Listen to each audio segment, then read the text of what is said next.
Hello everyone. Now we have come again with new topics for KVS PRT.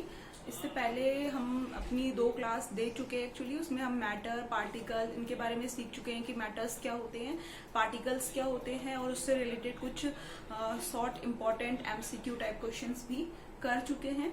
ठीक है, तो आप play list में जाके उसे चेक कर सकते हैं KVS PRT के लिए. Now we discuss about force. ये जो कॉन्सेप्ट सारे चल रहे हैं KVS PRT के. सो फोर्स मेनली यहाँ पर हम डिस्कस करेंगे. फोर्स जैसे हमने कल मैटर और पार्टिकल के बारे में पढ़ा, तो एक फोर्स होता है कोहेसन फोर्स कहते हैं, जिससे जो क्या होता है कि पार्टिकल ऑफ सेम एलिमेंट, ठीक है, जो सेम एलिमेंट होते हैं पार्टिकल्स के, उनमें क्या होता है, हम कहें सेम सब्सटेंस जो होते हैं, ठीक है, एलिमेंट सब्सटेंस कह सकते हैं, जो सेम सब्सटेंस होते हैं उनके बीच में लगता है ये कोहेसन फोर्स. ठीक है, कभी कभी पूछा जा सकता है कि जो कोहेसन फोर्स होता है वो कहाँ लगता है, किन के बीच में लगता है. तो जो पार्टिकल्स के सेम सब्सटेंसेस होते हैं वहां पर ये फोर्स वर्क करता है. फॉर एग्जाम्पल अब हम ले लें कि स्ट्रॉन्ग, हाईली स्ट्रॉन्ग किसमें होगा ये जो फोर्स होता है cohesion force. If we take 3 example, first chalk, and अगर हम फर्स्ट एग्जाम्पल ले लेते हैं चॉक को, और सेकेंड एग्जाम्पल अगर हम लेते हैं जैसे कि कोई भी क्यूब ऑफ आइस ले लो, ठीक है, cube of ice, and next example हम ले लेते हैं आयरन नेल. 3 एग्जाम्पल लिए हमने. अब क्या करते हैं, इन तीनों को हम एक हैमर के थ्रू, ठीक है, किसके थ्रू, एक हैमर के थ्रू अगर हम इन तीनों को क्या करें, बीट करें, चॉक को भी, क्यूब ऑफ आइस को भी, तो क्या होगा, हैमर के थ्रू जब हम बीट करेंगे तो आपकी चॉक जो होगी वो क्या होगी, इजीली ब्रेक हो जाएगी. ठीक है, अब क्यूब ऑफ आइस को ब्रेक करेंगे तो ये भी ब्रेक हो जाएगा, बट चॉक के कंपैरिजन में थोड़ा लेट ब्रेक होगा. यानी कि इसको ब्रेक करने के लिए जो कोहेशन फोर्स है वो हमें ज्यादा देना पड़ेगा एज कंपेयर टू चॉक. सो ये भी क्या हो जाएगा, ब्रेक हो जाएगा. लेकिन अगर हम आयरन नेल को force of cohesion force in दोनों के कंपैरिजन में अगर सबसे ज्यादा कोहेसन फोर्स लगा करके हैमर से इसे ब्रेक करते हैं, तब भी क्या होगा, ये ब्रेक नहीं होगा. ठीक है, तो तब भी क्या होगा, ये ब्रेक नहीं होगा. तो 3 एग्जाम्पल लिए हमने, chalk, ice of cube, iron nail. तो चॉक को ब्रेक करने पर वो इजीली ब्रेक हो जाता है बिकॉज ऑफ जो पार्टिकल्स होते हैं चॉक के वो बहुत पास होते हैं. उनके बीच में जो पार्टिकल्स होंगे चॉक के वो बहुत पास होते हैं, और इस वजह से उनके बीच का जो फोर्स होता है कोहेसन फोर्स, वो क्या होता है, वहां पर क्वाइट वीक होता है. हम कह सकते हैं कि यहाँ पर जो कोहेसन फोर्स वर्क कर रहा है इसको बीट करते टाइम, वो क्या है, आपका वीक है. दैट्स वाई कि क्या हो रहा है कि जो चॉक है वो इजीली ब्रेक हो जा रही है. बट एट कंपेयर टू, हम क्यूब ऑफ आइस को कंपेयर करें अगर चॉक से, तो क्या होगा, ब्रेक तो ये भी हो जाएगा, ठीक है, आइस ऑफ क्यूब भी ब्रेक हो जाएगा, बट इसके लिए हमें थोड़ा ज्यादा कोहेसन फोर्स लगाना पड़ेगा एज कंपेयर टू चॉक. सो ये भी ब्रेक तो होगा. सो हम इसे कह सकते हैं कि ये बिट स्ट्रॉन्गर है एज कंपेयर टू चॉक. अगर चॉक के कंपैरिजन में जो आइस ऑफ क्यूब होता है वो ज्यादा स्ट्रॉन्गर है, क्योंकि ब्रेक तो हो रहा है फोर्स देने पर, लेकिन इसके कंपैरिजन में. ठीक है, और अगर हम आयरन नेल की बात करें, इसे आप कितना भी फोर्स दे लो तो ये हैमर के थ्रू इजीली ब्रेक नहीं होगा. दैट्स वाई अगर हम इसकी बात करें, आयरन नेल की बात करें, तो ये क्या होगा, आपका वेरी वेरी स्ट्रांग होगा, बहुत ज्यादा स्ट्रांग होगा, वेरी स्ट्रांग होगा. ठीक है, तो इट मीन्स क्या है कि जो आपका कोहेसन फोर्स होता है वो डिफरेंट थिंग्स पर हम वर्क करके देख रहे हैं. तो लेकिन जो चॉक के पार्टिकल्स हैं या उनके बीच में जो फोर्स ऑफ अट्रैक्शन होता है, कोहेसन फोर्स जो होता है वो बहुत वीक होता है. दैट्स वाई वो इजीली ब्रेक हो जा रहा है. इसमें थोड़ा ज्यादा फोर्स ऑफ कोहेसन लगेगा. और जो सबसे सॉलिड है हमारा आयरन नेल, उसमें क्या होगा, सबसे ज्यादा कोहेसन फोर्स लगाने पर भी क्या हो रहा है, वो ब्रेक नहीं हो रहा है, बिकॉज जो आयरन नेल है वो बहुत स्ट्रांग है, उनके पार्टिकल्स जो है वो काफी स्ट्रांग है. दैट्स वाई वो इजीली ब्रेक नहीं होगा थ्रू बिटन बाय हैमर, अगर हम हैमर से उसे ब्रेक करते हैं. तो क्वेश्चन ये पूछा जा सकता है कि जो फोर्स होता है आपका, ठीक है, फिजिक्स में नहीं पढ़ रहे हैं हम अभी मेनली, तो हम केमिस्ट्री में जो फोर्स होता है जो पार्टिकल्स में लगता है, जो पार्टिकल्स ऑफ सेम सब्सटेंसेस होते हैं उनमें एक फोर्स काम करता है जिनको हम कोहेसन फोर्स कहते हैं। जैसे कि ये चौक है, तो चौक के क्या है, कुछ पार्टिकल्स हैं, तो एक पार्टिकल से दूसरे पार्टिकल के बीच में जो फोर्स ऑफ अट्रैक्शन या फोर्स ऑफ कोहेसन लग रहा है वही क्या होता है, वही है हमारा सेम सब्सटेंस। ये जैसे चौक है तो चौक छोटे छोटे पार्टिकल्स होंगे चौक के, तो एक पार्टिकल का दूसरे पार्टिकल के बीच में जो फोर्स लग रहा है उस फोर्स को कहते हैं कोहेसन फोर्स। तो यहाँ पर कोहेसन फोर्स जो है वो बहुत वीक है, then bit stronger and this is very very strong. Okay, अब एक चीज और है कि जो सॉलिड, जितने भी हमारे सॉलिड मैटर होते हैं, ठीक है, अगर हम देखें तो जो सॉलिड मैटर जो होते हैं, सॉलिड मैटर, ठीक है, सॉलिड मैटर में जो फोर्स ऑफ अट्रैक्शन होता है वो मैक्सिमम होता है, क्योंकि एक पार्टिकल से दूसरे पार्टिकल के बीच में जो फोर्स होगा वो बहुत स्ट्रांग होता है, इसीलिए आप उसको इजीली ब्रेक नहीं किया जा सकता। तो ये क्वेश्चन पूछ सकते हैं कि सॉलिड पार्टिकल्स के बीच में जो फोर्स ऑफ अट्रैक्शन होता है, मैक्सिमम मिनिमम ऑप्शन होंगे, तो आप वहां पर कर सकते हैं कि मैक्सिमम फोर्स ऑफ अट्रैक्शन होता है वहां पर। और इसके कंपैरिजन में अगर हम गैसियस की बात करें, जो हमारे गैसियस मैटर होते हैं, गैसियस मैटर की बात करें तो यहाँ पर फोर्स ऑफ अट्रैक्शन जो होगा आपका मिनिमम होगा। ये क्वेश्चन पूछा जा सकता है।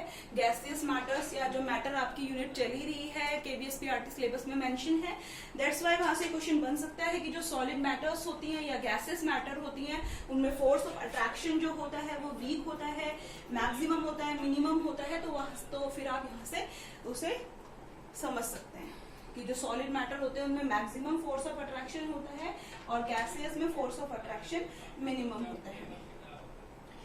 एक क्वेश्चन ये पूछा जा सकता है, कोई भी इजी है, वैसे तो ज्यादा टफ नहीं है, कोई भी कलर्ड मैटर का अगर आपसे नाम पूछते हैं, ठीक है, कलर्ड मैटर, तो आपको पता है मैटर क्या होते हैं, anything that occupies space and have मास। ये हम कल डिस्कस कर चुके हैं। मैटर वो जो स्पेस कवर करती हो एंड उसका अपना एक पर्टिकुलर मास हो, ठीक है, तो वो क्या होते हैं, हमारे मैटर होते हैं। अगर हमसे कलर मैटर का नाम पूछा जा रहा है तो हम क्या लिख सकते हैं वहां पर, कोई भी एक एग्जाम्पल, वुड क्या है आपकी कलर्ड मैटर है, ठीक है। और अगर क्वेश्चन आता है कि कलर्ड सॉलिड का नाम आप ये लिख सकते हैं, और अगर कलर्ड लिक्विड, यानी कि वुड जो है आपकी क्या है, एक तरीके से सॉलिड है, तो क्वेश्चन पूछ सकते हैं कलर्ड मैटर या कलर्ड सॉलिड, कोई भी एग्जांपल तो आप लिख सकते हैं वहां पर वुड, ठीक है। और अगर आपसे पूछा जाता है कि कलर्ड लिक्विड कौन सा है, अगर कलर्ड लिक्विड का नाम पूछा जाता है, अगर कलर्ड लिक्विड पूछा जाता है तो आप क्या लिखेंगे, वाटर लिखेंगे, water H2O, this is coloured liquid. ये क्या है, कलर्ड लिक्विड होता है। अगर हम H2O की बात करें तो इस टाइप का क्वेश्चन पूछ सकते हैं, तो आप लिख सकते हैं, क्योंकि देखो वाटर जो होता है, कल भी हमने बताया, वाटर जो होता है वो मास ऑक्यूपाई करता है, सॉरी स्पेस जो होता है उसे कवर करता है एंड इसका अपना एक पर्टिकुलर मास होता है।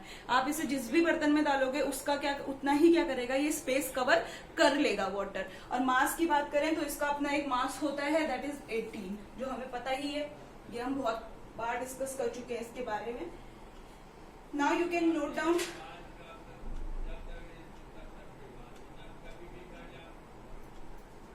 अब हम एक डिस्कस करते हैं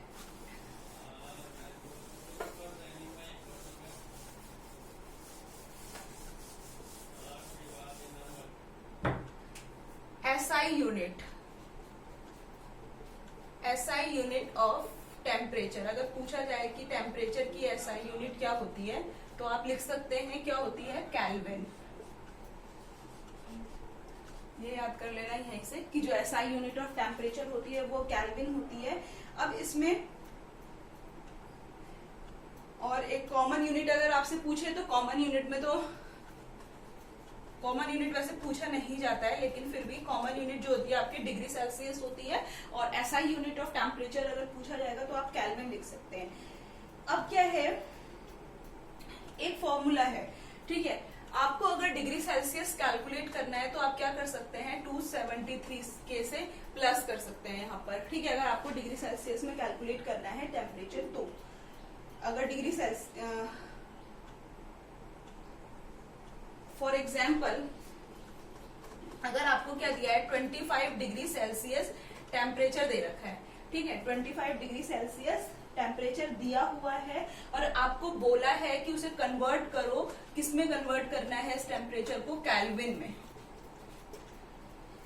ठीक है। क्वेश्चन है कि अगर आपको 25 डिग्री सेल्सियस टेम्परेचर दिया हुआ है और उसको आपको केल्विन स्केल में कन्वर्ट करना है, क्योंकि दोनों ही क्या है, टेम्परेचर की यूनिट होती है, केल्विन भी और डिग्री सेल्सियस भी।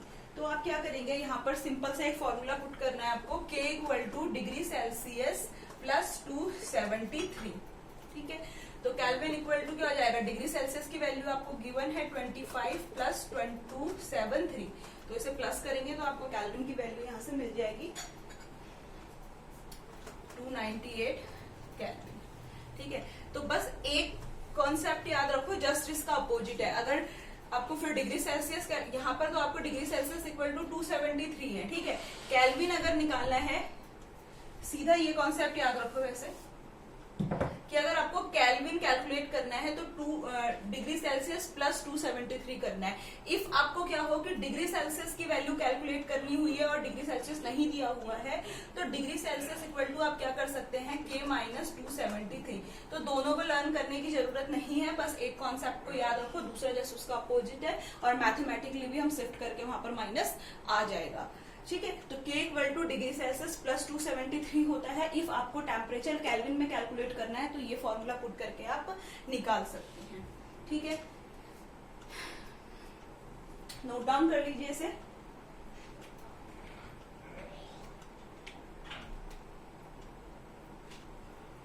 अब अगर एक क्वेश्चन है आपके लिए, आप इसका आंसर कमेंट सेक्शन में कर सकते हैं। अगर आपको 300 केल्विन दिया हुआ है, 300 केल्विन कन्वर्ट किसमें कन्वर्ट करना है इसे, डिग्री सेल्सियस में। 300 केल्विन गिवन है, यहाँ पर आपको डिग्री सेल्सियस में टेम्परेचर कैलकुलेट करना है। तो अभी मैंने यहाँ समझाया, इसके बेस पे आप इसको सॉल्व करके कमेंट सेक्शन में इसका रिप्लाई कर सकते हैं।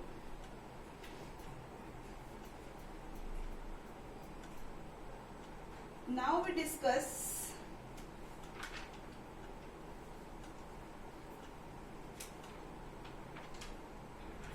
नाउ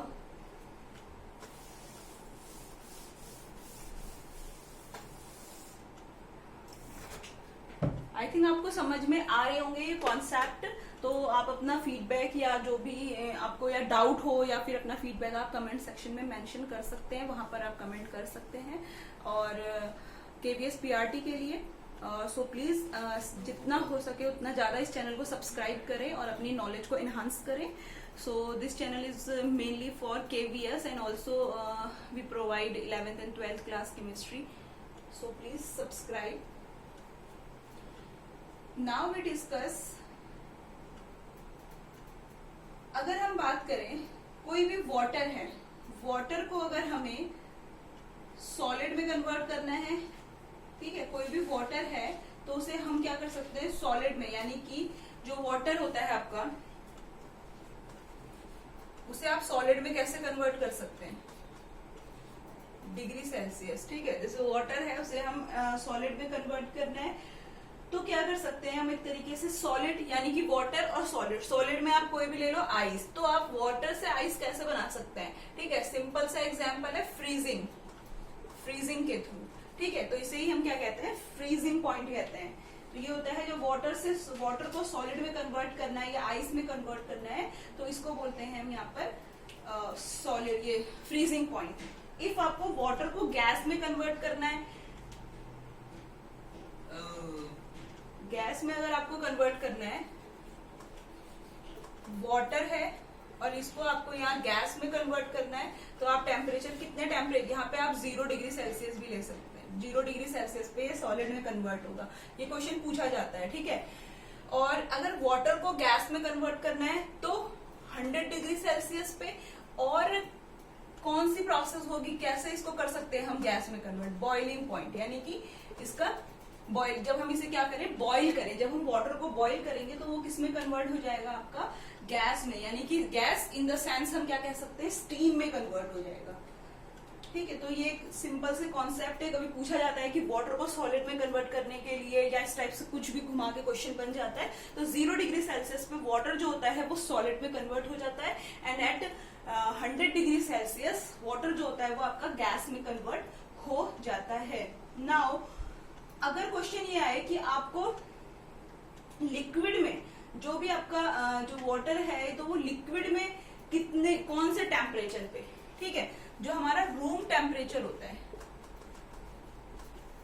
रूम टेम्परेचर पे क्या होगा, यानी कि रूम टेम्परेचर आप ले सकते हैं 20 से 25 डिग्री सेल्सियस तक ले होता है एग्जैक्ट, ठीक है, तो एग्जैक्ट वैसे 20 भी लेते हैं, लेकिन इतने के बीच में अराउंड रहता है रूम टेम्परेचर। तो रूम टेम्परेचर पे आप क्या कर सकते हैं, जो भी वाटर है वो आपका कौन सी स्टेट में रहता है, लिक्विड स्टेट में।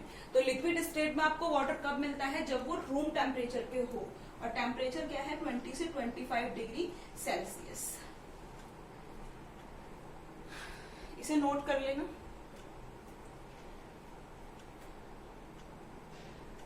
नेक्स्ट है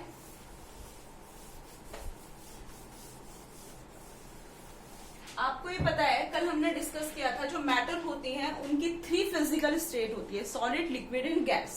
ठीक है, फर्स्ट स्टेट होती है state solid, then liquid and then gas. ये 3 स्टेज है किसकी, मैटर की 3 स्टेज है जो हम कल डिस्कस कर चुके हैं। अब क्या होता है, इसमें हम एक कॉन्सेप्ट को समझेंगे सॉलिड, लिक्विड एंड गैस में। अगर देखो हमें सॉलिड से लिक्विड, यानी कि सॉलिड को अगर हमें लिक्विड में कन्वर्ट करना है तो वो किसके थ्रू होगा, थ्रू मेल्टिंग। मेल्टिंग के थ्रू आप सॉलिड को लिक्विड में कन्वर्ट कर सकते हैं, और फिर लिक्विड को, उसी लिक्विड को आपको गैस में कन्वर्ट करना है तो आप वेपराइजेशन कह सकते हैं उसको,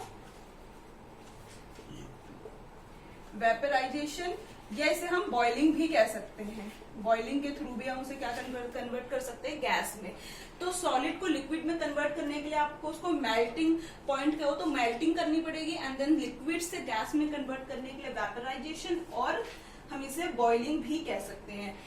अब क्या है, इसी गैस को आपको लिक्विड में कन्वर्ट करना है, यानी कि जो गैस है आपकी, अब उस गैस को आपको वापस लिक्विड में कन्वर्ट करना है, तो इस प्रोसेस को कहते हैं हम कंडेंसेशन। कंडेंसेशन। नाउ लिक्विड को वापस आपको किस में कन्वर्ट करना है, सॉलिड में करना है, तो ये पहले ही हम पढ़ चुके हैं, दिस इज फ्रीजिंग प्रोसेस। इस प्रोसेस को हम क्या कहते हैं, फ्रीजिंग, यानी कि जमना। ठीक है, हिंदी में अगर हम कहें जमना। ठीक है, तो ये क्या है, एक तरीके से आपकी 3 फिजिकल स्टेट होती है, सॉलिड, लिक्विड एंड गैस। और सॉलिड को लिक्विड में कन्वर्ट करने के लिए मेल्टिंग प्रोसेस के थ्रू पास होना पड़ता है, एंड देन लिक्विड को गैस में कन्वर्ट करने के लिए वेपराइजेशन। फिर गैस से आप लिक्विड भी बना सकते हैं, एंड देन लिक्विड से आप सॉलिड भी बना सकते हैं। तो गैस से लिक्विड बनाने के लिए आपको कंडेंसेशन करना पड़ता है, एंड देन लिक्विड से सॉलिड बनाने के लिए freezing. Okay, and this type of reaction all over हम देखें, जो इस टाइप की जो रिएक्शंस हैं उन्हें क्या कहते हैं हम, रिवर्सेबल रिएक्शन।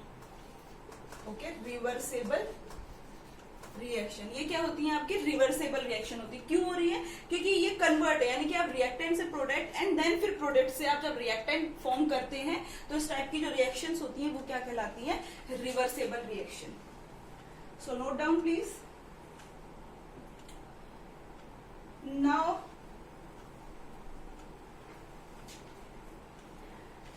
कल हम समझेंगे जैसे एलिमेंट है, एटम है, मॉलिक्यूल है, कंपाउंड है, तो इनके कॉन्सेप्ट को समझेंगे कि एग्जैक्ट एटम को कैसे डिफाइन करें, एटम को और एलिमेंट को, मॉलिक्यूल को एंड कंपाउंड को। क्योंकि क्या होता है ना, बच्चे इनमें कंफ्यूज होते हैं, जबकि सेम इजी कॉन्सेप्ट है, लेकिन वो एटम और एलिमेंट के साथ कंफ्यूज होते हैं, फिर मॉलिक्यूल और कंपाउंड के साथ। तो उस कॉन्सेप्ट को हम यहाँ पर क्लियर करेंगे और फिर उसके बेस पे और क्वेश्चंस करेंगे। So thank you.